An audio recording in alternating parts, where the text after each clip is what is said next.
A nossa reflexão vai pegar aqui um pouco uma perspectiva pedagógica e num viés psicoterapêutico da mediunidade. É uma reflexão que fica como uma proposta de análise para os companheiros que estão trabalhando nessa área e aqueles que estão iniciando na mediunidade. A mediunidade, ela faz parte de um planejamento reencarnatório. Às vezes ela vem como um comprometimento, às vezes ela vem como compromisso, ela vem com os dois. Chico Xavier trouxe um compromisso com a mediunidade. Não tinha comprometimento, ele foi convidado a contribuir. Mas a esmagadora maioria dos médiuns trazem como resgate, diz Emmanuel. Resgate daqueles que fracassaram desastradamente, não é nem só fracassaram desastradamente. Então, ter mediunidade é, sobretudo, lidar com um compromisso em cima de um comprometimento. Faz sentido isso, né? Então, a gente precisa ocupar bem esse lugar para não ficar com aquela coisa de que foi missionário, no sentido lato do termo, no sentido estrito do termo. Nós trazemos a mediunidade para podermos trabalhar nossas encrencas. E se não fizermos isso, vamos trabalhar de um outro jeito que talvez não seja melhor, que é o sofrimento. Muito embora a mediunidade não gere sofrimento, o que gera sofrimento é as tuas más escolhas que implicam no sofrimento.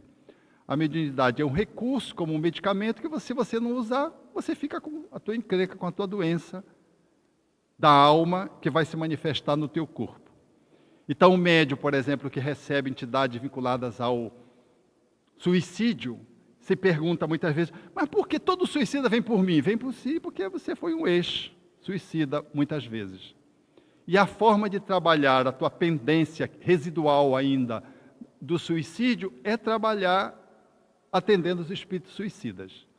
Não foi à toa que Ivone Pereira produziu a obra mais espetacular do ponto de vista mediúnico na área do suicídio, tal como ela o fez com Memórias de um Suicida.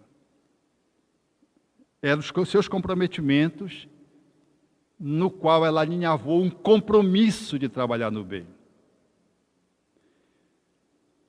Então, olhando a mediunidade desse lugar, nós vamos entender, à luz do pensamento espírita, essas três palavras-chave que estão naquele opúsculo Orientação ao Centro Espírita: estudo, desenvolvimento e educação. Estudo significa dizer que em Espiritismo, mediunidade, ela pressupõe uma reflexão antes. Kardec coloca isso em O Livro dos Médiuns, de que não se deve incluir o iniciante sem a necessária preparação prévia. Não dá para jogar o médium porque tem mediunidade em reunião mediúnica, ele tem que estudar antes. E Kardec faz o levantamento, mais ou menos assim, de que a cada 10 pessoas, 9 saíam mais convencidas negativamente acerca do fenômeno mediúnico do que antes de ter entrado, se não tivesse estudado. E esse percentual se inverte quando a pessoa estuda a mediunidade e depois vai participar da reunião mediúnica. Então é pré-requisito estudar. Desenvolver é treinar. Simplesmente treinar. A faculdade mediúnica é como qualquer outra faculdade, da memória, da inteligência, treinar para poder desenvolver. É uma faculdade da alma que se exterioriza pelo corpo, que traz a suscetibilidade para a manifestação dela. Por isso Kardec propõe de que a faculdade mediúnica está radicada no organismo. Eu, por exemplo, sempre quis ter mediunidade, mas nem aquele calafrio que o Jacobs colocou, eu tenho, nada. Não sinto nada. E pegava o lápis e ficava querendo escrever. E ficava com inveja dos outros que tinham mediunidade. No dia que eu ouvi uma sinfonia dentro da reunião mediúnica, achei que a minha mediunidade tinha desabrochado, todo mundo tinha ouvido. Era uma mediunidade de efeitos físicos, efeitos musicais, um médium de efeitos físicos produziu o fenômeno, lá deu o material, os espíritos fizeram uma música e todo mundo ouviu com o tímpano. E eu achei que eu tinha ouvido na minha cabeça, fora do corpo, uma sensibilidade extracorpórea. Fiquei decepcionado comigo. Hoje eu entendo que se eu tivesse vindo médium, eu tinha me acabado, que Deus sabe o que faz. Hoje eu agradeço não ter vindo médium, porque todo mundo que é médium reclama. Eu tenho a minha esposa, ela reclama porque ela é médium. E ainda duvida que seja. Os espíritos chegaram com ela e se escreve. Ela vê, ouve, incorpora, psicofoniza, né? Incorpora mesmo, porque ela não é só voz, é corpo inteiro. Aí no dia o espírito se escreve. Aí ela pegou, disse, isso é da minha cabeça. Escreve, não é cabeça. No final da reunião ela disse, vim aquele negócio de escreve. Eu acho que é da minha cabeça. O dirigente disse, por que você não escreve? Você está numa reunião de exercício. Se ele mandar escrever, escreve. Se for da tua cabeça, a gente analisa depois. Na outra reunião, escreve.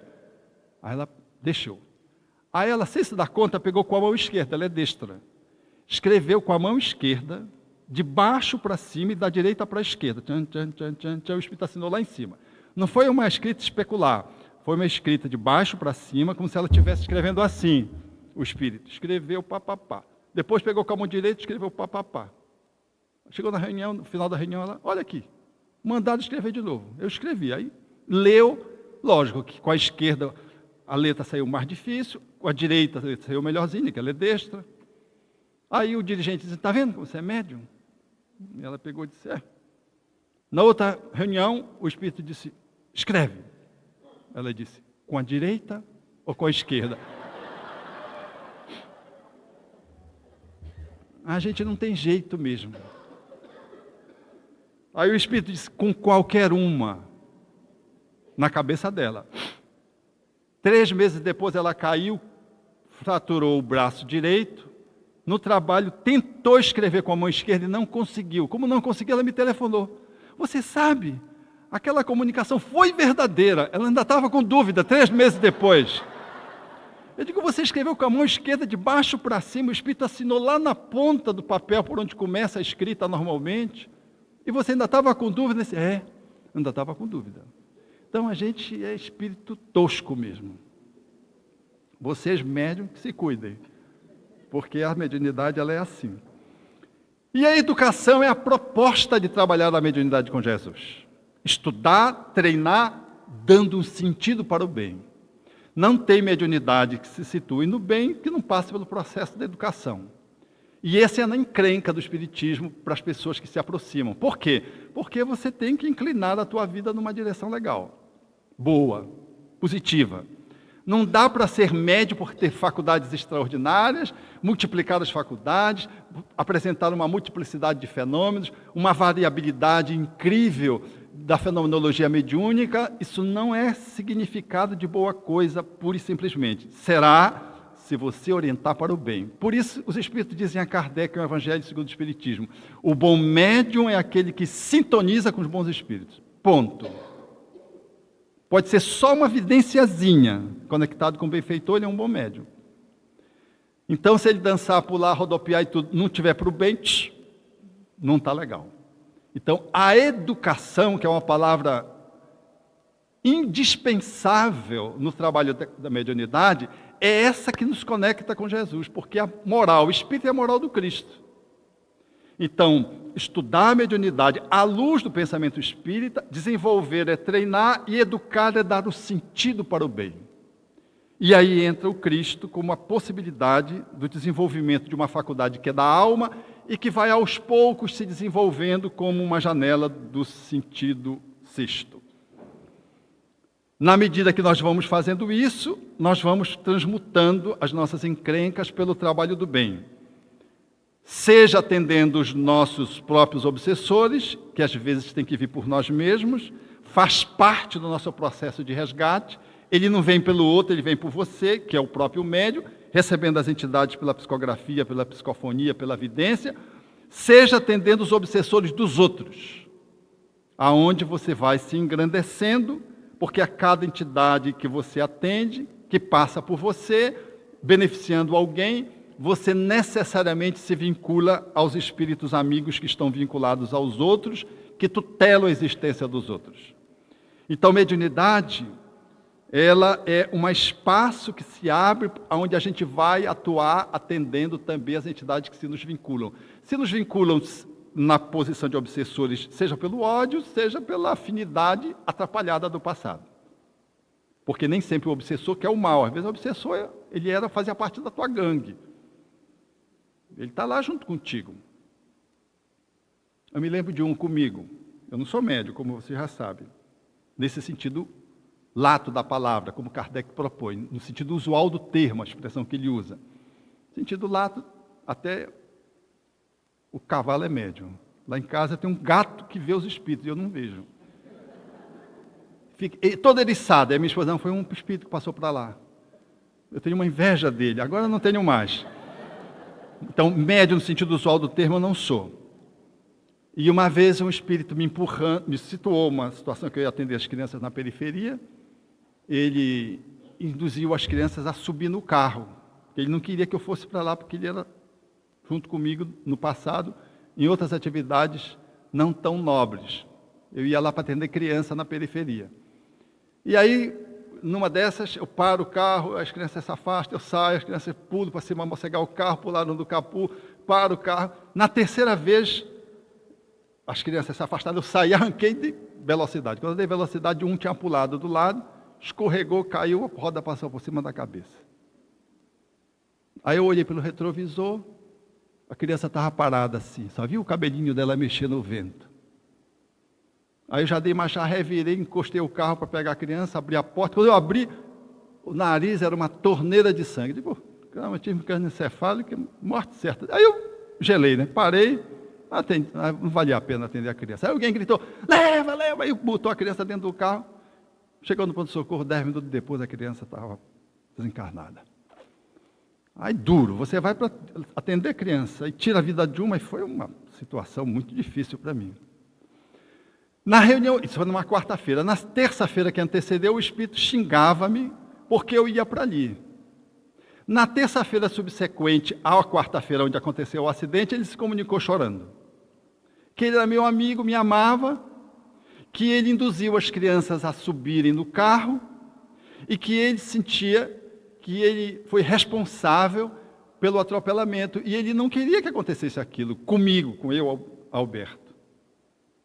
Então ele lamentava, veja, era um obsessor, ele lamentava porque a proposição dele era me desestimular de ir ao centro espírita atender as crianças. Mas ele não queria aquela tragédia, porque eu fiquei balado com aquela situação. Aí o pessoal atendeu a entidade lá, que achou que ela era culpada por si mesma, porque induziu as crianças a subirem lá no automóvel. Mas no dia seguinte também um benfeitor veio e disse, olha, meu filho, você não foi culpado, você tomou todas as precauções, não tomou? Eu digo, tomei. Então, não se sinta culpado. Mas eu vou lhe dizer uma coisa, você também não é vítima. Eu digo, como assim? É porque tem duas portas abertas à obsessão, é a culpabilização e a vitimização. Culpado você não foi, mas vítima você não foi, porque você tem compromisso com crianças, não com esse espírito que desencarnou, porque ele estava previsto a desencarnação dele e de alguma forma iria acontecer. Aconteceu desse jeito, ele voltou para o mundo espiritual. Mas esse tipo de criança, você tem comprometimento, e por isso você está em curso nessa ocorrência. Então não se sinta de modo algum lesado, você não está lesado, você está só resgatando. Ok, bola para frente. Porque uma semana depois eu já estava aquela coisa, coitado de mim, porque todo mundo se dizia coitado de mim. Todo mundo dizia coitado de mim. A minha mãe, quando me abraçou no dia do acidente, me abraçou e disse, meu filho, justamente com você, o que gerou um ciúme no meu irmão. Eu disse, por quê? Podia acontecer conosco? Não pode acontecer com o Alberto, é uma encrenca lá em casa. E aí, quando ela me abraçou, eu caí em choro. Até então eu estava firme, tinha acontecido 2 horas da tarde. Quando eu cheguei em casa, 10 horas da noite, que eu fui providenciar o enterro e tudo, depois fui para a reunião mediúnica, depois voltei, aí fui ver lá a casa onde a criança estava sendo velada, na periferia, que eu tinha que enfrentar, era uma questão interior, ética, eu tinha que enfrentar aquela situação lá. Enfrentei, e aí, quando cheguei em casa, 10 horas da noite, a minha mãe me abraçou, aí mãe é mãe, né? Puxa, meu filho, justamente com você, eu chorei, parece uma criança. E depois fui tomar informação para ver quem tinha visto o acidente, né, para fazer o processo de testemunha. Aí um jovem da comunidade descreveu o acidente, tudo, não sei o quê. E nós íamos fazer, ia para um depoimento, né, na esfera jurídica, porque houve morte. Aí uma professora da nossa instituição telefonou e disse, olha, ele não viu o acidente não, ele está com pena do senhor, ele inventou. O pessoal ia pensar que eu tinha contratado o rapaz. Mas você vê a compaixão, a solidariedade, o amor que tinham por mim, a ponto dele se colocar em risco e fazer um falso testemunho para tentar me resgatar. Não ouvi da comunidade uma voz que se levantasse contra mim. Nenhuma. Foi uma coisa muito incrível aquilo. Porque eu participava da comunidade, evangelizava também. Então, os obsessores, eles fazem parte desse caminho. A gente atende os nossos e os dos outros. No exercício de mediunidade, você aprende a se conectar com o anjo guardião. É muito importante a gente considerar isso, porque a gente tem um tropismo para falar só de obsessão, a gente esquece do anjo guardião. Até palestra é só sobre obsessão. Palestra sobre o anjo guardião quase não tem. Nós precisamos falar mais sobre os anjos guardiães. Nós precisamos falar da nossa sombra e da nossa luz. Então, o exercício da mediunidade vai nos afinando psiquicamente com o nosso benfeitor espiritual que nos tutela essa encarnação. Se você for ver os médiuns que psicografaram, os médiuns que fizeram grandes produções literárias, eles não viam o anjo guardião de princípio. Só com o exercício e o treino, eles foram desvelando ver as entidades que são os guias espirituais nessa encarnação deles. O Raul Teixeira, o Divaldo, o Chico mesmo, um pouco mais cedo, mas todos eles precisaram de muito treino para poder desvelar, perceber o espírito. Então, que lhe tutela essa encarnação. O anjo guardião, ele vai na medida em que você vai exercendo a mediunidade.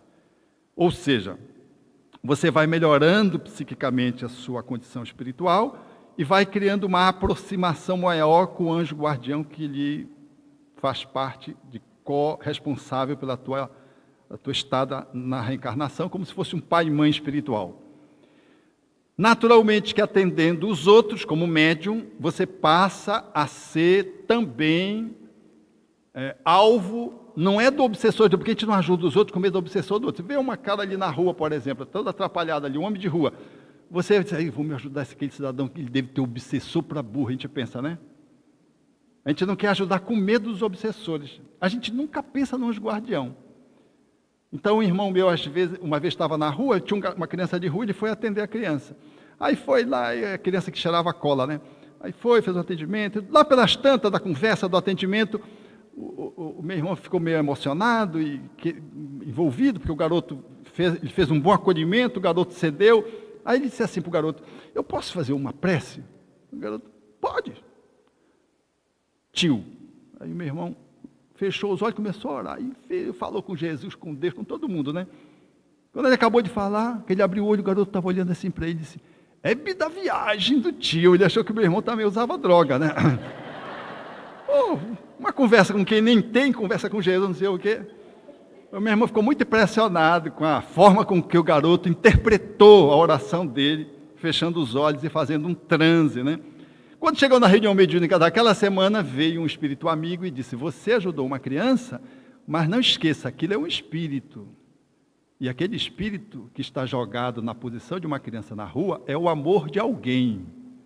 Então você tocou no coração de alguém que ama aquele espírito. E por isso você ficou emocionado.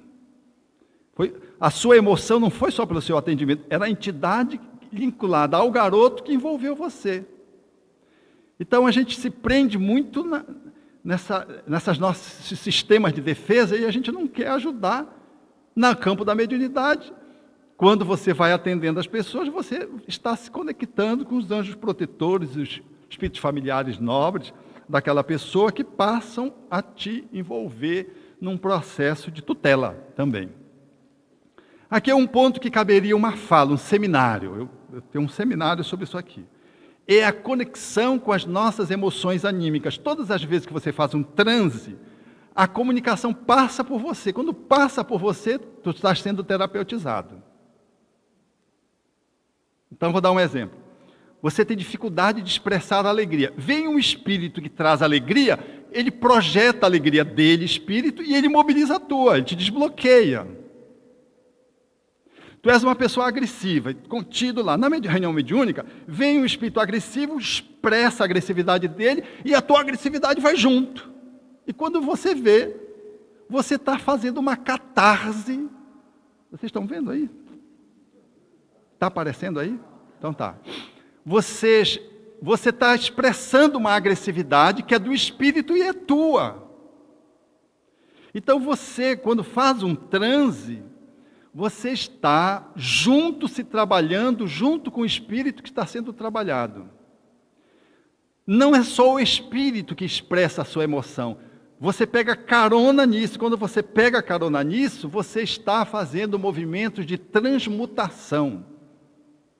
Então, se você, por exemplo, tem medo ou tem dificuldade de chorar, você é um homem reprimido, como somos nós homens, classe sexual reprimida no universo, não podemos chorar.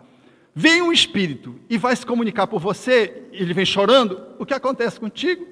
A princípio tu quer segurar porque tu é homem, mas como tu é médio, tu larga, porque tu é médio, está autorizado para soltar, tu solta, o espírito expressa a emoção dele, qualquer que seja, pelas lágrimas, pelo pranto, e aí de carona tu vai aprendendo a te soltar. Tu vai ficando mais sensível, tu vai deixando de reprimir a tua emoção, tu vai comunicando a tua afetividade, as tuas dores, pelas lágrimas. Então nós vamos aos poucos nos curando emocionalmente, trabalhando as emoções todas. Você vai lá no umbral, pega uma entidade umbralina, e ela vem asquerosa, envolvida em droga, em sexo, e você, com aquele sentimento que ela traz, você experimenta o asco, que é uma emoção básica também. E ali, ao expressar, você está lidando também com uma emoção que às vezes você tem dificuldade de lidar. Mas suponhamos que tu é muito demasiadamente agressivo, e vem uma entidade muito agressiva, você tem que segurar, porque senão tu vai quebrar a cara do outro. Vai virar a mesa, né? Tem que conter. Aí você aprende a conter se você é alguém desmedidamente rompante, colocando uma agressividade que não tem limites. E aqui e acolá tu entra em colapso porque tu não sabe manejar a agressividade. A mediunidade te ajuda a tu conteres, não só tu expressares. Tu aprendes também a conter. Então, esse manejo, a modulação das emoções, nós vamos ser penhoradamente gratos aos espíritos que se comunicarem por nós. A gente pensa que está ajudando o espírito, e está, em verdade. Mas nós estamos sendo ajudados por eles, porque nós estamos, junto com eles, sendo trabalhados nas nossas emoções que comparecem dentro do coração desses espíritos. Uma pessoa que tem dificuldade de expressar a sua tristeza num espírito que vem e que viveu um luto e que está experimentando um luto, você vai também fazer conexão com a tristeza. E assim, por extensão, você vai fazendo uma alquimia interna, trabalhando as emoções, pegando carona junto com as entidades. Também, você vai aprendendo a lidar com os conteúdos positivos e negativos. Tu estudo sistematizado, tu estuda que benevolência é boa, que ternura é legal, e que não é legal guardar rancor, por exemplo, que mágoa tóxica ela é sempre muito ruim. Quando tu recebes um espírito que traz ternura, aí tu vives a ternura. Tu vives a experiência da teorização do livro que tu leste, do estudo sistematizado que tu refletiste, porque você, no transe mediúnico, você está fazendo uma oficina, você está fazendo uma vivência prática. E a vivência prática te permite entrar com esses conteúdos positivos e negativos que tu tens dentro de ti, mais ou menos, e que o Espírito traz e faz com que tu possas vivê-lo de forma bastante expressiva e intensa, não na cabeça. Você vai viver inteiramente a expressão daquele conteúdo emocional que o Espírito traz no transe com ele. Então, por exemplo, você lê o que é crueldade, você receber, vou dar um exemplo de uma médium lá nossa, ela estava lá fazendo um transe e quem se comunicava era um espírito bárbaro. Então ela disse: Alberto, eu sei agora o que é ser bárbaro, que aquele espírito, ele era um espírito destemido, os bárbaros eram pessoas que viviam numa condição muito inóspita, então Eles eram pessoas que faziam enfrentamento social e geográfico adverso e precisavam ter muita força. Então, ela disse, eu fiquei impressionado com a energia do bárbaro. Ela viveu um bárbaro. Circunstancialmente, ela fez um transe de um espírito bárbaro. Aí vem um espírito orgulhoso, de um rabino, um mau rabino. Aí vem, não quer falar com a pessoa que é o interlocutor, o terapeuta espiritual, que é uma mulher. Você não fala... Ele não se abaixa do ponto de vista da sua elevação hierárquica para falar com uma mulher. Aí ele quer que venha um outro. A pessoa que está fazendo o transe sente o que é o orgulho nesse nível de um espírito rabino, que viveu mal esse lugar, o rabinato, e que se nega a fazer a interlocução com um dialogador, com um doutrinador do sexo feminino. Então, você vai vivendo esses conteúdos de uma forma que você faz uma oficina. Em Espiritismo, nós não podemos deixar de perceber de que as virtudes elas são concretizadas dentro da gente pelo exercício de vivência. E a mediunidade é um exercício prático, científico, é um fato que você experimenta, que você jamais vai esquecer quando vive aquela experiência. Você não precisa se suicidar para saber o que é um suicídio. Quando você recebe um espírito suicida, você vê o que é um suicídio. Dizia minha enteada, recebendo um espírito promíscuo, que viveu a sexualidade e o uso da droga, e que fora trazido do mundo espiritual inferior, e se comunicou por ela. Ela foi lá, trouxe o espírito e fez o trânsito. Quando acabou, eu tive um material vasto, porque eu falo, mas quando é falar e outra coisa, ela viver. Então ela viveu a experiência sem descer no charco. E eu estava dizendo, você está vendo, minha filha, que a gente conversa, como é que...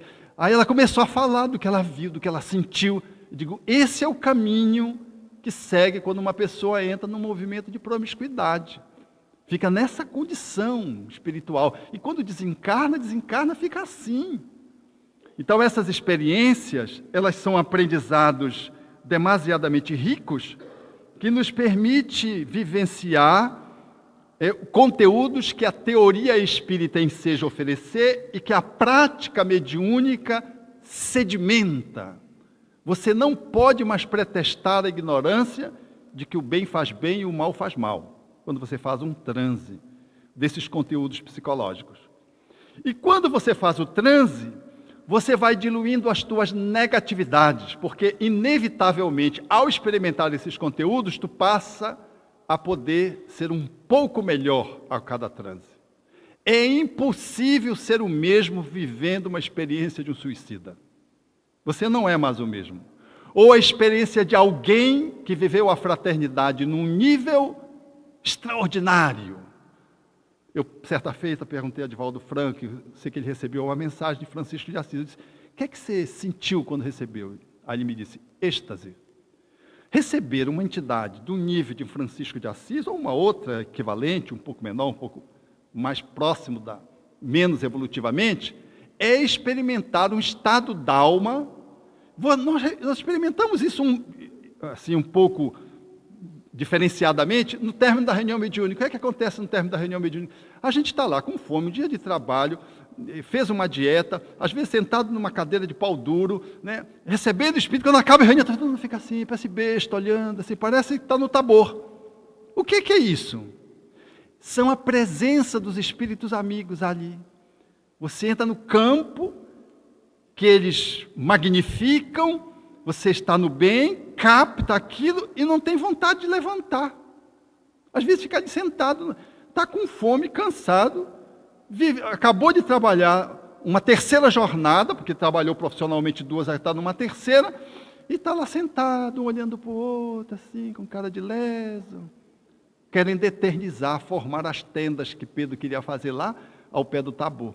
Então, quando a gente entra nesse campo, nós não só vivenciamos as negatividades, mas nós experimentamos as múltiplas virtudes, que são as positividades, que nós deveremos empreender o nosso processo evolutivo e que a gente tem, numa certa medida, quando faz um transe, uma percepção. O que é ser perseverante? O que é viver um amor sacrificial? que tem diversos níveis. Quando você recebe um espírito que se sacrificou e que viveu o amor nesse tamanho, e que ele faz um transe por você, um benfeitor, aí você sente o que é aquela virtude que você não tem, muitas vezes, a capacidade de poder perceber, sentir, porque você não está nesse padrão vibratório ainda, você não está nesse nível evolutivo, mas você faz um link, experimenta e volta para a tua realidade, mas você já não é mais o mesmo e você sabe, num lampejo, o que é que te aguarda se tu seguires no caminho da perseverança,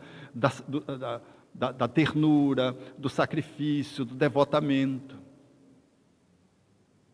Faz sentido isso para vocês? Então vejo que a experiência mediúnica, ela é de uma complexidade muito mais abrangente, porque ela nos permite, portanto, fazer pequenos ensaios ou grandes ensaios, se vocês preferirem, daquilo que a gente está no esforço filosófico e que a gente vai para um exercício moral, prático, para viver uma fraternidade, que é a fraternidade que convida você a viver todo dia, fora da casa espírita. É uma oficina para que a gente torne o processo na habitualidade, na convivência diária, familiar, profissional, na rua, aquele processo possa comparecer fora dali. Porque ali nós estamos num ambiente controlado, ali a sala mediúnica, nós estamos ali num ambiente controlado. Quando você sai, você vai para esse mesmo objetivo, esse mesmo propósito, desenvolvendo uma habilidade que você não tem e que você está focado, que você precisa desenvolver, porque esse é o teu objetivo, o teu processo iluminativo. Então, por exemplo, você é uma pessoa muito avarenta. Você gosta das coisas muito para si, só para si. E até para si você não gosta de gastar. Você é aquele avarento bom mesmo, que nem para você compra. Aí você recebe um espírito avarento. Quando você sai dali, e no sentido inverso também é verdadeiro, de um pródigo que ofereça, uma pessoa que seja bem dativa, seja de uma, seja de outra, seja da positividade ou da negatividade, você sai dali pensando 2 vezes na sua avareza, se você vai continuar do jeito que você está. Quando você faz um transe e vê de uma mãe que deixou um filho, ou de um filho que deixou a mãe, o sofrimento da desencarnação, você saiu da teoria espírita para experimentar o que é um luto do lado de lá. Ou o que é o espírito que tem medo de desencarnar, desencarnou, não sabe que desencarnou e está apavorado com a desencarnação. Você vive essa experiência. Eu vivi uma experiência, vivi muitas desse tipo, mas eu quero compartilhar com vocês uma agora que me veio na mente. Eu estava atendendo e quando eu comecei a falar, a entidade disse assim, isso aqui é hospital psiquiátrico? Eu disse, não é hospital psiquiátrico. Por que tu está de branco? Eu estava de branco. Tinha vindo do consultório. Aí comecei, disfarçando e foi... Não, aqui é uma casa de atendimento. É um hospital psiquiátrico, sim. Aí começava a ver, era uma prostituta. E aí eu fui dialogando, ela tentou me seduzir, aí eu saí escorregando, foi aquela confusão. E lá pelas tantas, eu disse para ela, comecei a falar da desencarnação, da morte. Assim, de forma indireta, porque a gente não fala assim de forma direta para não chocar o espírito. Mas era a estratégia que eu encontrei no diálogo de chegar nela. E ela, então, começou a titubear e começou a dizer, eu acho que aqui é um hospital psiquiátrico, tu está querendo falar de morte? Tu acredita que morto vive? E quando ela está dizendo isso, aparece uma ex-companheira de prostíbulo. Aí quando ela vê a ex-companheira de prostíbulo, ela diz assim, eu não disse que eu estava no hospital psiquiátrico, estou tendo uma alucinação. Estou vendo uma amiga minha que já morreu. E eu disse, pois é, minha querida, se já morreu e está aparecendo para ti, pode ser alucinação, mas pode ser de verdade. Eu disse, não pode ser, não pode. Mais perto da morte está tu. Aí começou a falar mal de mim. Tu estás pálido, tu magro, não sei o quê, e começou a me humilhar, porque de fato eu estava mais descorado e mais magrinho. E ela começou, e aí a entidade, ex-companheira dela, começou a falar com ela e desmontou. Porque além de ver, ela estava ouvindo. Era a companheira do prostíbulo. Vejam como é que é uma experiência. Naquele dia eu saí muito pensativo de ver como é que a gente sai do corpo, está no mundo espiritual, e a gente não está preparado para a desencarnação, a tal ponto que mesmo vendo a gente acha que está alucinando, às vezes mesmo ouvindo a gente acha que está alucinando, Tal é a nossa discrepância entre aquilo que a gente crê ou não crê e aquilo que a gente vai viver conforme a crença ou a descrença fora do corpo. Então, é um circuito de aprendizado extraordinário a reunião mediúnica. E aonde você vai desenvolvendo essas competências de experiências que a teoria espírita nos enseja a oferecer, e a gente vai vivendo isso e vai amealhando conteúdos que são verdadeiros processos que se incrementam na tua fé. Nós desenvolvemos a fé, em grande parte, num processo vivencial de uma racionalidade teórica que a gente vive, mas de uma prática que a gente constata. Então, a confiança, a certeza na presença dos amigos espirituais, a vivência das diversas situações, as mais disparatadas possíveis, nos dão ensejo de nós alimentarmos uma fé espírita que vai fazendo o enfrentamento da realidade e vai nos dotando de maiores condições para, em saindo da reunião mediúnica, a gente possa viver uma vida de uma forma mais consistente. Nós, através do contato com os espíritos, nós vamos nos conectando com a nossa sensibilidade parafísica. Esse processo é mais rarefeito, a gente sai dos 5 sentidos e começamos a desenvolver essa nossa sensibilidade, que está presente, mas que a gente não exercita no dia a dia. Mas em sendo participante de uma reunião mediúnica, em qualquer posição, médio ostensiva ou não, você vai desenvolvendo essa habilidade e vai podendo identificar essas aproximações espirituais e depois, fora dela, aonde você está, com quem você está, você começa a identificar igualmente se aquilo é pertinente ou não, se aquele lugar vale a pena ou não, se tem uma aproximação de um espírito amigo ou não. Você vai começando a poder fazer o mapeamento deste mundo, que é um mundo mais sutil, porque você começa a desenvolver essa habilidade intuitiva que Jacob se referia há pouco, quando falava de Kardec, e Emmanuel, quando nos propõe, dizendo que nós caminharíamos para esse campo intuitivo no nosso processo evolutivo. Então, isso é um processo que está posto em relação à nossa realidade. Na reunião mediúnica, a gente aprende a conjugar, mediante o estudo, desenvolvimento e educação, essas 3 frases, palavrinhas mágicas, que eu prefiro colocar desse jeito, que é uma fala de Marcos, que ela é mais abrangente, não é só vigiar e orai, é analisar, vigiar e orai. São 3 etapas do processo. Marcos nos traz isso com mais proeficiência. A análise como processo do autoconhecimento, um mergulho para dentro de si mesmo. Cada transe é um transe e não se repete, mesmo que seja 2 entidades de uma mesma categoria, ela te mobiliza conteúdos diferentes.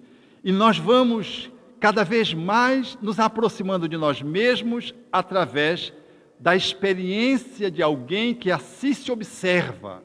A vigilância no processo de atenção ao outro, atenção a si mesmo, e a oração como uma medida da prece propriamente dita ou da ação que deve se fazer imperiosa. Orar como sinônimo de arar. Essas 3 palavras que o Evangelho nos traz, elas tomam um sentido mais amplo dentro da nossa prática mediúnica, dentro do nosso mergulho na mediunidade. Nós vamos ampliando a fé e vamos experimentando aquilo que é viver o espiritismo experimental. Viver o espiritismo experimental é viver o espiritismo prático na fala dos espíritos, que é um contraponto que eu quero trazer aqui daquilo que é o objetivo do espiritismo, que é a prática do espiritismo. Viver o espiritismo prático é diferente da prática do espiritismo. Tem muita gente que adora a mediunidade, mas adora a mediunidade como fenomenologia transcendental e só.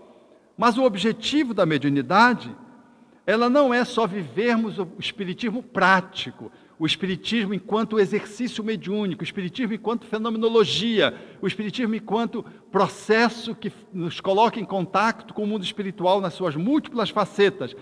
Essa não é o objetivo maior do espiritismo. O objetivo maior do espiritismo é que possamos viver o exercício da amorosidade nessa perspectiva mais abrangente que se chama caridade. Então, não é tão somente mergulharmos no Espiritismo é trazermos o Espiritismo para dentro da gente. Esse caminho, primeiro eu entro na casa espírita, vou olhando o Espiritismo, vou aprendendo, vou me encharcando dele, mas depois o Espiritismo vai encharcando-me, ele começa a sair de mim, ou seja, ele começa a ser expressado através de mim. Eu passo a ser alguém que faz do Espiritismo um jeito de se colocar no mundo. Eu não sou espírita porque eu frequento a casa espírita, eu sou espírita porque a filosofia e o exercício filosófico prático que me domina a vida é o Espiritismo. Então, o Espiritismo passa a ser um jeito de se colocar no mundo. E esse jeito de se colocar no mundo não está relacionado a um templo, a um lugar. Ele está relacionado à forma como eu concebo a vida e como eu exercito me viver. Então, da prática do Espiritismo ao Espiritismo prático, tem uma grande diferença. A nossa proposição, sem excluir o Espiritismo prático, sem excluir o fenômeno mediúnico, nós vamos transcendendo para o exercício do Espiritismo enquanto vivência comportamental, e nós fazemos do Espiritismo o exercício do cristianismo redivivo, porque a caridade ela só é possível na perspectiva espírita por causa da figura de Jesus. E aí não tem lugar aonde o Espiritismo não esteja presente, porque se ele faz parte de mim, com todas as minhas contradições, até quando eu durmo. E dizia-me um amigo lá do norte: Alberto, eu sou um espírito muito tosco, Alberto, muito tosco. Eu digo, mas por quê? Eu tenho um cara tão legal. Ele disse, não, Alberto, eu não presto ainda. Eu digo, mas que foi que tu está tão decepcionado? Não, eu vivi uma situação agora, uma saia justa. Eu digo, o que foi?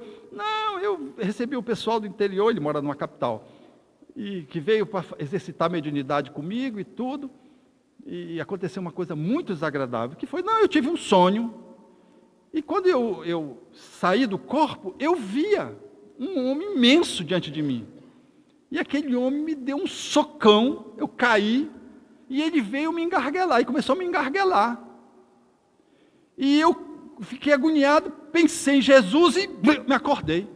Quando eu me acordei, eu olhei a minha esposa estava dormindo, sentei na cama e fiquei lembrando que eu vi aquele espírito, aquele grandão, me deu um soco, depois pulou, me engargalhou, aí eu fui me tomando de uma raiva dele, de uma raiva, aí eu me deitei, fiquei pensando com raiva, aí eu pensei que, quando eu fui ver, se pudesse pegar um pau para dar naquele cara, quando eu fui ver, eu estava fora do corpo com um pau.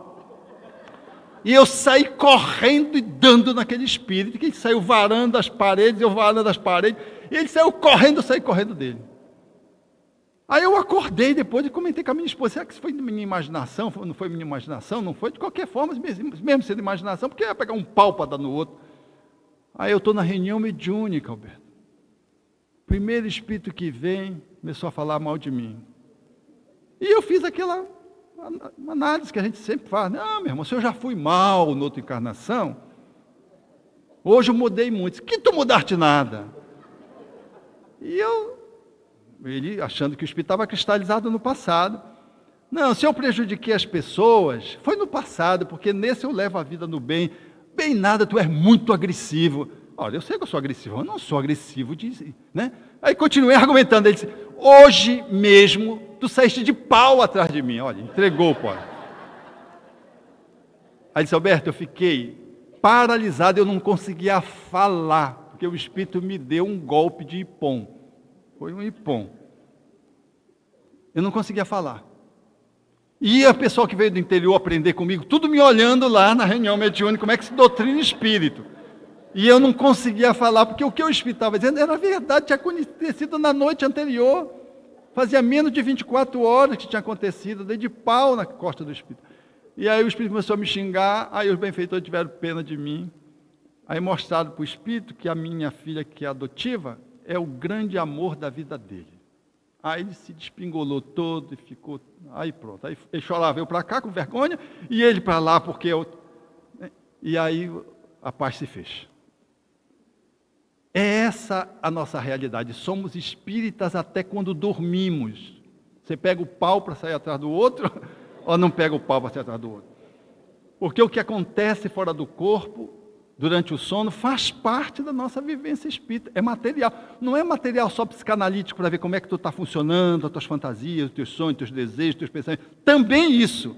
Mas para além disso, quando você sai do corpo, tu estás conforme o teu norte de vida. Qual é a bússola que te encaminha? Qual é a filosofia que tu abraça? O que é que tu segues positivamente? Essa é o desafio de poder fazer do Espiritismo um jeito de se colocar no mundo. Sem nenhuma exigência de perfeccionismo, de que você vai virar puro, que você agora é anjo, que você é mais do que os outros, nada disso. É simplesmente sabendo que você está num processo de transformação e tomando uma medicação de excelência por um doente excelente também, para ser tratado pela essa medicação. A relação nossa com o Espiritismo pode ser essa, ou pode ser de você um grande aprendiz, muito ignorante, tem um professor de excelência, que é Jesus, apresentado pelo Espiritismo, e tu vai ter que aprender com ele. E o aprendizado vai sendo chamado a fazer testes, que não é só como um aluno que faz a cada semana, a cada mês. Você é testado dia após dia, em qualquer circunstância, dormindo, acordado, na rua. Nós somos chamados a fazermos o exercício de demonstração do nosso aprendizado. Por isso, para encerrar, quando eu vejo alguém levantar, eu não tenho evidência. Quando eu vejo essa evidência, aí eu já sei que tem que encerrar. Mas eu estou conferindo aqui, está tudo certinho mesmo. Então,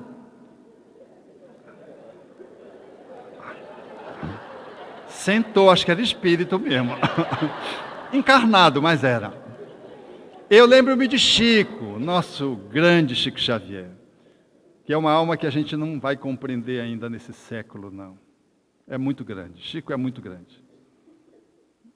Sem mitificá-lo, sem nenhuma idolatração febril, mas de poder olhá-lo como um companheiro que está muito na nossa frente, que a gente pode aprender muito com ele.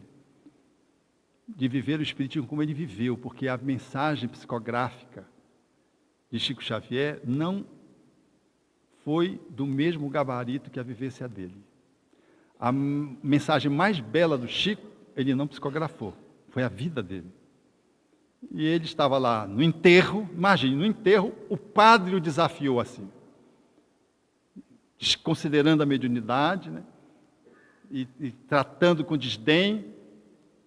E aí o espírito se aproxima dele e disse: escreva, Chico. Era um enterro. E aí ele escreve. Faz um poema, faz um soneto. Um soneto que deveria marcar aquele padre para sempre. Um soneto que deveria trazer para aquela circunstância a marca de um médium consagrado pela fidelidade a Kardec e a Jesus, na sua inteireza. É muito bonito. Então diz assim mais ou menos: os sinos plangem no altar da igreja. Entre os goivos em que surge o badalá, nasce a beleza da grandiosidade da vida. Geme a viuvez, lamenta-se a orfandade. E a comunidade, experimentando a morte, braveja. Mas na terra, em tudo clama a beleza das folhas, que se movimentam ao lado das rosas desfolhadas, enquanto as mães choram desoladas. E o Chico foi, concluiu o poema, ali nas coxas, e passou ali lendo para o sacerdote, e o sacerdote, ao lê-lo, fez-se apenas um silêncio, porque ali não era um embuste, era uma psicografia que se fazia em cima do joelho, em cima das coxas, e que falava da morte, trazendo a orfandade e a morte como um portal que se abria para a grande vida. Que sejamos nós aqueles que, para além